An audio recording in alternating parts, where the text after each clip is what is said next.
ಕುತೂಹಲಗಳಿದೆಯಲ್ಲ, ಯಾವಾಗ ಈ power sharing ವಿಚಾರ ಕ್ಲಿಯರ್ ಆಗತ್ತೆ ಅಂತ. ಡಿಸೆಂಬರ್ 25ರ ಒಳಗೆ ರಾಜ್ಯ ನಾಯಕತ್ವದ ವಿಚಾರ ಏನಿದೆ ಅದಕ್ಕೆ ಸಂಬಂಧಪಟ್ಟಂತೆ ಒಂದು ಕ್ಲಿಯರ್ ಪಿಕ್ಚರ್ ಸಿಗುತ್ತೆ. ಡಿಸೆಂಬರ್ 25ಕ್ಕೆ ವಿದೇಶ ಪ್ರವಾಸವನ್ನ ರಾಹುಲ್ ಗಾಂಧಿ ಅವರು ಕೈಗೊಳ್ತಾರೆ. ರಾಹುಲ್ ಫಾರಿನ್ ಟ್ರಿಪ್ಗೂ ಮುನ್ನವೇ ನಾಯಕತ್ವದ ವಿಚಾರಕ್ಕೆ ಸಂಬಂಧಪಟ್ಟಂತಹ ತೀರ್ಮಾನವನ್ನ ಹೈಕಮಾಂಡ್ ತೆಗೆದುಕೊಳ್ಳುತ್ತೆ ಅಂತ ಹೇಳಲಾಗ್ತಾ ಇದೆ. ಮೂಲಗಳ ಪ್ರಕಾರ ಯಾರಿಗೂ ನೋವಾಗದ ರೀತಿಯಲ್ಲಿ ನಿರ್ಧಾರವನ್ನ ಕೈಗೊಳ್ಳೋದಕ್ಕೆ ಹೈಕಮಾಂಡ್ ಚಿಂತನೆ ನಡೆಸ್ತಾ ಇದೆ. ಸಿದ್ದರಾಮಯ್ಯ, ಡಿಕೆ ಶಿವಕುಮಾರ್ ಇಬ್ಬರಿಗೂ ಕೂಡ ಯಾವುದೇ ಸಂದರ್ಭದಲ್ಲಿ ಒಂದು ಚೂರು ಬೇಸರ ಆಗದಂತೆ ಹೈಕಮಾಂಡ್ ಜಾಣತನದ ಹೆಜ್ಜೆಯನ್ನ ಇಡ್ತಾ ಇದೆ. ಯಾಕಂತಂದ್ರೆ ಇಬ್ಬರು ಕೂಡ ಪ್ರಮುಖ ಲೀಡರು, ಕಾಂಗ್ರೆಸ್ಗೆ ಇಬ್ಬರ ನಾಯಕತ್ವ ಕೂಡ ಅವಶ್ಯಕತೆ ಇದೆ. ಹಾಗಾಗಿ ಡಿಸೆಂಬರ್ 24ರಂದೇ ಸಿಎಂ ಡಿಸಿಎಂ ಇಬ್ಬರಿಗೂ ಕೂಡ ಬುಲಾವ್ ಬರುವಂತಹ ಸಾಧ್ಯತೆ ಇದೆ. ವಿದೇಶ ಪ್ರವಾಸದಿಂದ ಮತ್ತಷ್ಟು ತಡ ಆಗತ್ತೆ. ಹಾಗಾಗಿ ತಾವು ವಿದೇಶಕ್ಕೆ ಹೋಗೋದಕ್ಕಿಂತ ಮುಂಚಿತವಾಗಿ ಇಬ್ಬರನ್ನ ಡೆಲ್ಲಿ ಕರೆಸ್ಕೊಂಡು ನಾಯಕತ್ವದ ಕಿತ್ತಾಟಕ್ಕೆ ಸಂಬಂಧಪಟ್ಟಂತೆ ಒಂದು ಫುಲ್ ಸ್ಟಾಪ್ ಇಡೋದಕ್ಕೆ, ಅದರಲ್ಲಿ ಇಬ್ಬರಿಗೂ ಕೂಡ ಯಾವುದೇ ರೀತಿಯಾದಂತಹ ಬೇಸರ ಆಗದೇ ಇರುವಂತ ನಿಟ್ಟಿನಲ್ಲಿ ಈ ಒಂದು ನಾಯಕತ್ವದ ಗೊಂದಲಕ್ಕೆ ತೆರೆ ಎಳೆಯೋದಕ್ಕೆ ಹೈಕಮಾಂಡ್ ಚಿಂತನೆ ನಡೆಸ್ತಾ ಇದೆ. ಸಿದ್ದರಾಮಯ್ಯ ಡಿಕೆಶಿ ಜೊತೆ ಚರ್ಚೆಯನ್ನು ನಡೆಸ್ತಾರೆ ರಾಹುಲ್ ಗಾಂಧಿ. ಡೆಲ್ಲಿಗೆ ಕರೆಸ್ಕೊಂಡು ಅವತ್ತೇ ತೀರ್ಪನ್ನ ಕೊಡುತ್ತಾ ಹೈಕಮಾಂಡ್, ಈ ತರದ ಪ್ರಶ್ನೆ ಕೂಡ ಸದ್ಯ ಕಾಡ್ತಾ ಇದೆ. ವ್ಯಕ್ತಿಗಿಂತ ಪಕ್ಷ ಮುಖ್ಯ ಅನ್ನೋದನ್ನೇ ಮತ್ತೆ ಒತ್ತಿ ಹೇಳ್ತಾರ ವರಿಷ್ಠರು, ಗೊತ್ತಿಲ್ಲ. ನಾಯಕತ್ವದ ಕಿತ್ತಾಟದಲ್ಲಿ ತಾತ್ಕಾಲಿಕ ವಿರಾಮ ಹೇಳ್ತಾರಾ? ಈ ತರದೆಲ್ಲ ಪ್ರಶ್ನೆಗಳು ಸಹಜವಾಗಿ ಕಾಡ್ತಾ ಇದೆ ರಾಜ್ಯ ಕಾಂಗ್ರೆಸ್ನಲ್ಲಿ ಆಗ್ತಾ ಇರುವಂತಹ ಬೆಳವಣಿಗೆಗಳು. ಡಿಕೆ ಶಿವಕುಮಾರ್ ಅವರಿಗೆ ಸ್ವಲ್ಪ ದಿನ ವೇಟ್ ಮಾಡಿ ಅಂತ ಅಗೇನ್ ಮತ್ತೆ ಹಿಂದೆ ಎಲ್ಲ ಅವರಿಗೆ ಹೇಳ್ತಾ ಇದ್ರಲ್ಲ, ಅದೇ ತರ ಸಲಹೆ ಏನಾದ್ರೂ ಕೊಡ್ತಾರಾ? ಭಾರಿ ಕುತೂಹಲ ಮೂಡಿಸ್ತಾ ಇದೆ ವರ್ಷಾಂತ್ಯದ ವರಿಷ್ಠರ ಈ ಮೀಟಿಂಗ್. ಮತ್ತಷ್ಟು ಡೀಟೇಲ್ಸ್ ಅನ್ನ ಕೊಡೋದಕ್ಕೆ ನಮ್ಮ political bureau head Maruti Pavagowda ಬೆಳಗಾವಿಯಿಂದ ನನ್ನ ಜೊತೆ ಲೈವ್ ಜಾಯಿನ್ ಆಗ್ತಾ ಇದ್ದಾರೆ. ಮಾರುತಿ, ಈ ಡೇಟ್ ನಂಬರ್ಗಳನ್ನ ಗಮನಿಸ್ತಾ ಇದ್ರೆ ಡಿಸೆಂಬರ್ ಎಂಡ್ ಒಳಗಡೆ ಏನೋ ಒಂದು ಬದಲಾವಣೆ ಆಗತ್ತೆ, ಅದು ಹೈಕಮಾಂಡ್ ಲೆವೆಲ್ ಅಲ್ಲಿ ಅಂತ ಏನ್ ನಿರೀಕ್ಷೆ ಮಾಡಬಹುದು ವರ್ಷಾಂತ್ಯದ ಈ ವರಿಷ್ಠರ ಮೀಟಿಂಗ್ ನಲ್ಲಿ?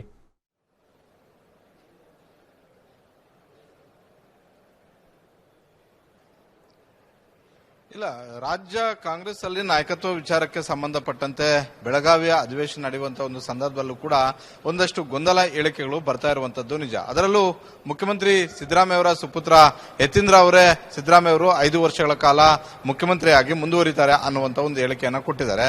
ಸಹಜವಾಗಿ ಡಿಕೆ ಶಿವಕುಮಾರ್ ಅವರ ಬಣದಲ್ಲೂ ಕೂಡ ಅದೇ ರೀತಿಯಾದಂತಹ ಒಂದು ಚರ್ಚೆ ಕೂಡ ಮುಂದುವರೆದಿದೆ. ಅಂದ್ರೆ ಡಿಕೆ ಶಿವಕುಮಾರ್ ಅವರು ಜನವರಿ ತಿಂಗಳಲ್ಲಿ ಬಹುತೇಕ ಮುಖ್ಯಮಂತ್ರಿ ಆಗೋದು ಖಚಿತ ಅನ್ನುವಂತ ಒಂದು ಚರ್ಚೆ ಆರಂಭ ಆಗಿದೆ. ಆದ್ರೆ ವಿರೋಧ ಪಕ್ಷಗಳು ಎಲ್ಲಿ ಇದನ್ನ ಬಹಳಷ್ಟು ದೊಡ್ಡ ಮಟ್ಟದ ಒಂದು ಅಸ್ತ್ರ ಮಾಡ್ಕೊಳ್ತಾವ ಅನ್ನುವಂತ ಒಂದು ಆತಂಕದಲ್ಲಿ ಕಾಂಗ್ರೆಸ್ನ ಹಿರಿಯ ನಾಯಕರುಗಳು ಇದ್ದಿದ್ದು ನಿಜ.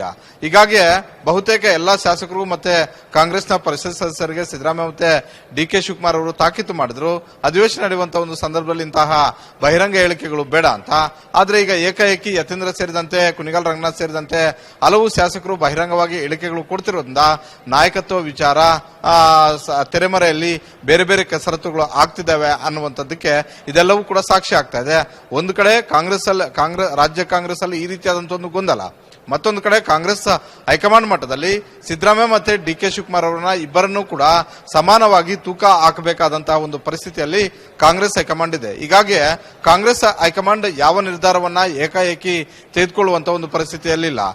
ಈ ಹಿನ್ನೆಲೆಯಲ್ಲಿ 14ನೇ ತಾರೀಕು ಮತ್ತೆ 19ನೇ ತಾರೀಕು ಇರುವಂತಹ ಒಂದು ಸಭೆಗಳು ಬಹಳಷ್ಟು ಮಹತ್ವವನ್ನು ಪಡ್ಕೊಂಡಿರುವಂತದ್ದು. 14ನೇ ತಾರೀಕು ಇಡೀ ದೇಶಾದ್ಯಂತ ದೆಹಲಿಯ ಮಟ್ಟದಲ್ಲಿ ಸದ್ದು ಮಾಡೋದಕ್ಕೆ ಕಾಂಗ್ರೆಸ್ ಹೈಕಮಾಂಡ್ ಇಂದ ವೋಟ್ ಚೋರಿ ಪ್ರತಿಭಟನೆ ಇದೆ. ಆ ಸಂದರ್ಭದಲ್ಲಿ ಸಿದ್ದರಾಮಯ್ಯ ಮತ್ತೆ ಡಿಕೆ ಶಿವಕುಮಾರ್ ಸೇರಿದಂತೆ ಎಲ್ಲಾ ಶಾಸಕರು ಕೂಡ ಬರೋದಕ್ಕೆ ಸೂಚನೆಯನ್ನ ಕೊಡಲಾಗಿದೆ. ಅವತ್ತು ಪ್ರತಿಭಟನೆಯ ಬಳಿಕ ಕಾಂಗ್ರೆಸ್ ಹೈಕಮಾಂಡ್ ಈ ಬಗ್ಗೆ ಇಬ್ಬರನ್ನ ಕೂರಿಸಿ ಚರ್ಚೆ ಮಾಡಬಹುದು. ಇಲ್ಲ ಅಂತ ಹೇಳಿದ್ರೆ 19ನೇ ತಾರೀಕು ಅಧಿವೇಶನ ಮುಕ್ತಾಯ ಆಗುತ್ತೆ.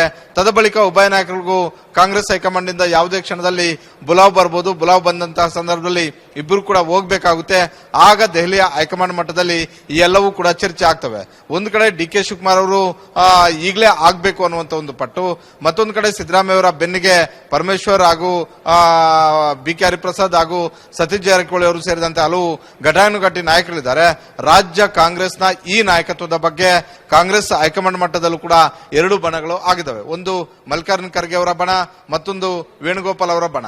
ಅಲ್ಲಿಯೂ ಕೂಡ ಈ ವಿಚಾರಗಳ ಬಗ್ಗೆ ಹೆಚ್ಚು ಚರ್ಚೆ ಆಗ್ತಿದೆ.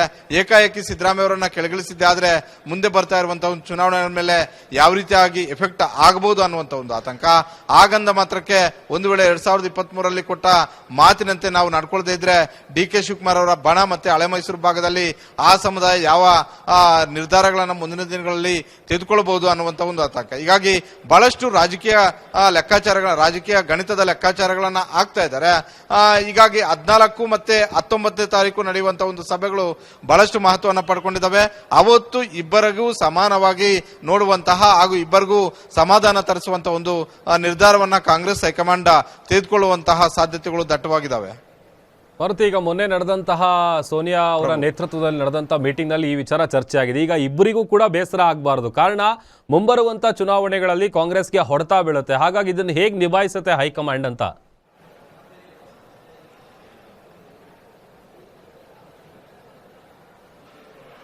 ಪ್ರಭು, ಮೊನ್ನೆ ಕಾಂಗ್ರೆಸ್ ಅಧಿನಾಯಕಿ ಸೋನಿಯಾ ಗಾಂಧಿ ಅವರ ಮುಂದೆ ಮಲ್ಲಿಕಾರ್ಜುನ್ ಖರ್ಗೆ ಮತ್ತೆ ವೇಣುಗೋಪಾಲ್ ಅವರು ಈ ವಿಚಾರದ ಬಗ್ಗೆ ಚರ್ಚೆ ಮಾಡಿರುವಂತದ್ದು ನಿಜ. ಸಮಸ್ಯೆ ಏನಂತ ಹೇಳಿದ್ರೆ ಡಿ ಕೆ ಶಿವಕುಮಾರ್ ಮತ್ತೆ ಸಿದ್ದರಾಮಯ್ಯ ಅವರಿಗಿಂತಲೂ ಕೂಡ ಹೆಚ್ಚು ಭಿನ್ನಾಭಿಪ್ರಾಯಗಳು ಇರುವಂತದ್ದು ಸೋನಿಯಾ, ರಾಹುಲ್ ಗಾಂಧಿ ಹಾಗೂ ಪ್ರಿಯಾಂಕಾ ಗಾಂಧಿ ಸುತ್ತಲೂ ಇರುವಂತಹ ನಾಯಕರುಗಳ ನಡುವೆ ಆ ನಾಯಕರ ನಡುವೆ ಇರುವಂತಹ ಬಹಳಷ್ಟು ಸಮಸ್ಯೆಗಳು ಈಗ ರಾಜ್ಯ ಕಾಂಗ್ರೆಸ್ನ ನಾಯಕತ್ವದ ಮೇಲೂ ಬಹಳಷ್ಟು ಪರಿಣಾಮಗಳನ್ನ ಬೀರ್ತಾ ಇದಾವೆ.